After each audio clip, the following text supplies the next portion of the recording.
ഇന്ന് 90% സ്റ്റോക്ക് മാർക്കറ്റിലെ ആളുകളും നോളേജ് എന്ന് പറയുന്ന ആംഗ്യം കാണിച്ചുകൊണ്ടിരിക്കുക അന്ധനായ സ്റ്റോക്ക് മാർക്കറ്റിനോട്. ഇതാണ് പ്രോബ്ലം കിട്ടുന്നു. 90% ആളുകളും സ്റ്റോക്ക് മാർക്കറ്റിൽ ഫെയിലിയർ ആവാനുള്ള കാരണം എഡ്യൂക്കേഷനിൽ പോകുന്നതുകൊണ്ടാണ്. എന്ത് എഡ്യൂക്കേഷൻ?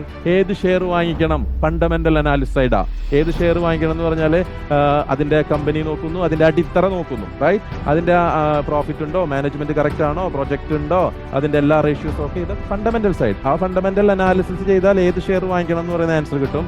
അത് എപ്പോൾ വാങ്ങിക്കണം, എപ്പോൾ വിൽക്കണം എന്ന് പറയുന്ന ആൻസർ കിട്ടുന്നതിന് വേണ്ടിയിട്ടാണ് ടെക്നിക്കൽ അനാലിസിസ്. നമ്മൾ കണ്ടിട്ടുണ്ടാവും ഗ്രാഫ് ചാർട്ട് അനാലിസിസ്. ആ സംഗതിയും ചെയ്യും. ഇത് രണ്ട് കാര്യങ്ങളും മാറി മാറി പഠിച്ചുകൊണ്ടിരിക്കും. നിങ്ങൾ യൂട്യൂബ് നോക്കിക്കോ, ലക്ഷക്കണക്കിന് വീഡിയോസ് കിട്ടും ഫണ്ടമെന്റലും ടെക്നിക്കലും. അറിവിന്റെ കുറവുകൊണ്ടാണോ ആളുകൾ ഇപ്പോഴും ഫെയിലിയർ ആവുന്നത്?